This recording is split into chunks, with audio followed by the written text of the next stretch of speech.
Hello! Hi అండి అందరికీ. Welcome to Sri audio stories అండి. అందరూ ఎలా ఉన్నారండి? నేనైతే చాలా బాగున్నాను. ఈరోజు మన స్టోరీ 1111. నిజం చెప్పండి, నన్ను ఏమార్చి మీరు ఏ పరాయి స్త్రీతోనో అక్రమ సంబంధం పెట్టుకొని నాకు అన్యాయం చేయట్లేదు కదా? అడిగింది జగదాంబ కళ్ళు పెద్దవి చేసి తన భర్త వంక చూస్తూ. అబ్బా, రోజు నీతో ఇదే తంట. ఈ ప్రశ్నే రోజుకి 10 సార్లు వేస్తావు. అయినా ఎవరో పని పాట లేని వాళ్ళు నా మీద ఏవో పుకార్లు పుట్టిస్తే వాటిని నువ్వు నమ్మి నన్ను అనుమానించి అవమానించి నా దుంప తెంపడం సరికాదు అన్నాడు సుబ్బారావు ముఖాన్ని చిట్లిస్తూ. అంటే నేను మరీ అంత అనుమాన పక్షిలా మిమ్మల్ని సాధిస్తున్నానా? అడిగింది జగదాంబ ఉక్రోషంగా. కాక మరేమిటి చెప్పు. ఏది పూర్తిగా వినవు. ఇలాగే మొన్నటికి మొన్న ఏంటి ఉమా, చానాళ్ళకి ఫోన్ చేసావు, ఎలా ఉన్నావు అని అడిగేసరికి ఎవరా ఉమా, ఫోన్లో దాని యోగక్షేమాలు అంత ఆత్రంగా అడుగుతున్నారేంటి? దానికి మీకు మధ్య ఏదో సంబంధం ఉండే ఉంటుంది. మర్యాదగా అదెవరో చెప్పండి అని ఆవేశంతో ఊగిపోయి ఆ ఫోన్ని నేలకేసి కొట్టబోయి నా కాలుకేసి కొట్టావు. దాంతో ఆ ఫోన్ మొక్కలైంది, నా కాలు పచ్చడైంది. ఆఖరికి ఆ ఫోన్ చేసింది అమ్మాయి కాదు, అతను నా చిన్ననాటి స్నేహితుడు ఉమా మహేశ్వరరావు అని ఆ పూర్తి పేరుని ఉమా అని షార్ట్ చేసి ఫోన్లో ఉమా అని అన్నానని నీకు నచ్చజెప్పేసరికి అలాగా అని సింపుల్గా మెడలో తాలి కళ్ళకద్దుకొని క్షమించమన్నావు.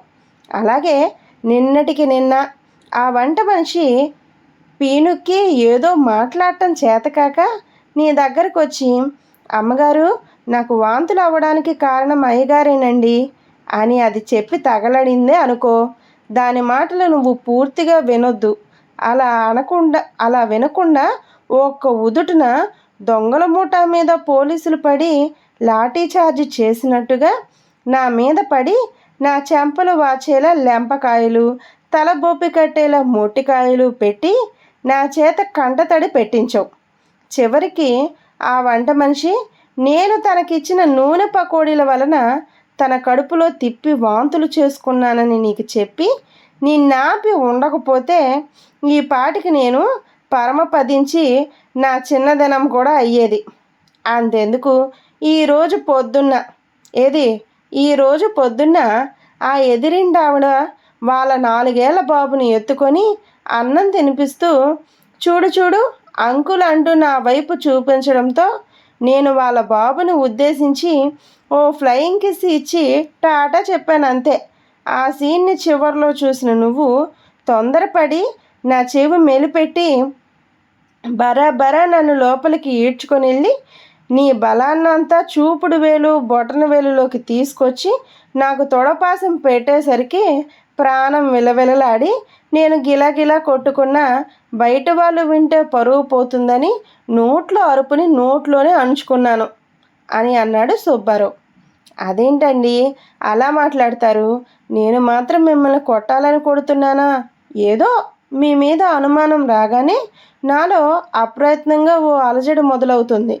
ఆ అలజడిలో నుంచి ఆవేశం, ఆ ఆవేశంలో నుంచి ఆగ్రహం మొదలై మిమ్మల్ని ఇలా బాధ పెడుతున్నానండి అంతే అని దిగులు స్వరంతో పలికి తాలిని కళ్ళకద్దుకుంటుంది జగదాంబ. పతిని పచ్చడిగా కొట్టి పసుపుతాడు కళ్ళు కద్దుకోవడమేంటో పైత్యపు పాతివ్రత్యం కాకపోతేను అని మనసులో తిట్టుకొని, ఏంటి ఎక్కడికైనా వెళ్తున్నావా, పట్టుచీర కట్టావు అని అడిగాడు సుబ్బారావు ఆశ్చర్యంగా. అదేనండి, మన పక్కింటి వదిన గారు సత్యనారాయణ స్వామి వ్రతం చేస్తున్నారంట, నన్ను రమ్మన్నారు, అందుకే వెళ్తున్నాను. అందుకే ఈ పట్టుచీర ముస్తాబును అంటే జగదాంబ మురిసిపోతూ, సర్లే త్వరగా వెళ్ళిరా, లేకపోతే వ్రతానికి ఆలస్యమైపోతావు అని జగదాంబను పంపించి, అమ్మయ్య 4 గంటల వరకు రాదు, కాసేపు మనశ్శాంతిగా ఉండొచ్చు అని వంటగది వైపు నడిచాడు సుబ్బారావు. వ్రతం పూర్తయ్యాక భోజనాల టైంకి మరో చీర కట్టుకొని వెళ్దామనుకొని ఇంటికి వచ్చింది జగదాంబ. అబ్బా, ఎంత బాగా చేశారో వ్రతం!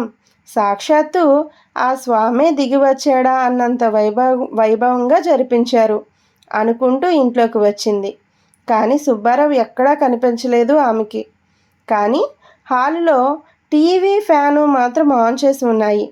ఎక్కడికి వెళ్ళారు ఈయన అని మనసులో అనుకొని, ఏవండి, ఏవండి అని పిలుద్దామనుకున్నదల్లా ఎందుకో ఆ పిలుపుని పీకలోనే నొక్కేసి వంటింటి నుండి వినిపిస్తున్న మాటల్ని అనుసరించి ఆ వైపు పిల్లిలా అడుగులో అడుగు వేస్తూ నడవసాగింది. ఆమె బుర్రలో అనేకమైన ఆలోచనలు గిర్రున తిరుగుతున్నాయి. ఒకవేళ ఈ వీధిలో కొందరు అనుకున్నట్టుగా ఆయనకి వంట మనిషి చిలకమ్మతో ఏ చిలిపి పనైనా చెయ్యట్లేదు కదా అని మనసులో అనుకుంటూ పళ్ళు నూరుకుంటూ ఆవేశంగా వంటగదిలోకి వెళ్ళిన ఆమెకి ముందు చెంప చెల్లుమన్న శబ్దం. ఆ తర్వాత, మా ఆవిడ్ని అంత మాట అంటావా? నువ్వొక్క క్షణం కూడా ఇక్కడ పని చెయ్యొద్దు, పో అని చిలకమ్మపై మండిపడుతున్న సుబ్బారావు కనిపించాడు జగదాంబకి. ఏం లేదు జగదాంబ, నాకు కొంచెం తలనొప్పి అనిపించి కాఫీ పెట్టమంటే చిలకమ్మ విసుక్కుంది. యజమానంటే లెక్కలేదా అని నేను దబాయింపుగా అడిగిన ఒక్క మాటకి మీ దెయ్యం పెళ్ళం తిట్టినా, కొట్టినా, తన్నినా నోరెత్తలేరు, కానీ నా మీద పెత్తనం చేయడానికి మాత్రం రెడీ అయిపోయారు అని ఇంకా ఏవేవో మాటలని నన్ను గడ్డి పరకలా మాట్లాడేసరికి కోపం ఆపుకోలేక ఇలా అన్నాడు సుబ్బారావు. ఏదీ పూర్తిగా వినే అలవాటు లేని జగదాంబ మండిపడుతూ చిలకమ్మకి జీతం ఇచ్చేసి తక్షణం పనిలో నుంచి వెళ్ళిపో అని తనని మారు మాట్లాడనివ్వకుండా బయటకు పంపేసింది. తరువాత పశ్చాత్తాపం నిండిన కళ్ళతో సుబ్బారావు కాళ్ళపై పడి, క్షమించండి, ఇంకెప్పుడు మిమ్మల్ని అనుమానించి బాధ పెట్టను అని చెప్పింది, ఉబ్బికి వస్తున్న కన్నీళ్లు ఆపుకుంటూ. పోనీలే, ఇన్నాళ్ళకి నీలో మార్పు వచ్చింది, అదే చాలు అని తన భుజాలు పట్టుకొని పైకి లేపి ఆప్యాయంగా హృదయానికి హత్తుకున్నాడు.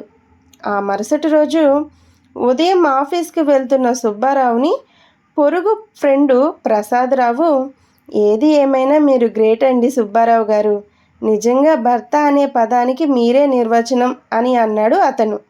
సుబ్బారావు క్వశ్చన్ మార్క్ ఫేస్ పెట్టాడు. ఏం అర్థం కాలేదు అని అన్నాడు. అలా అర్థం కానట్టు చూస్తారేంటండి సుబ్బారావు గారు?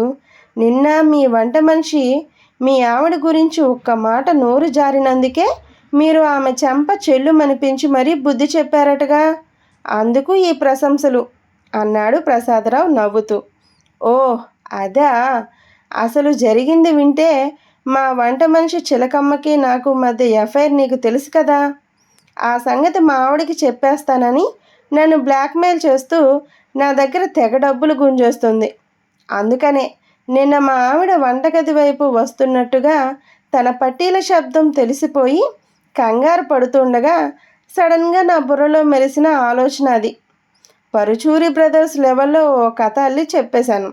అలాగే ఆ కట్టుకథకి మరింత బలం చేకూరాలని ఆ కథకి ముందు చిలకమ్మ చెంప పగలగొట్టాను. ఆ ఆవిడ మా సంగతి నీకు తెలుసు కదా, మహా తొందరపాటు. మా వంట మనిషి ఏం చెప్పేది వినకుండా బయటికి గెంటి పారేసింది.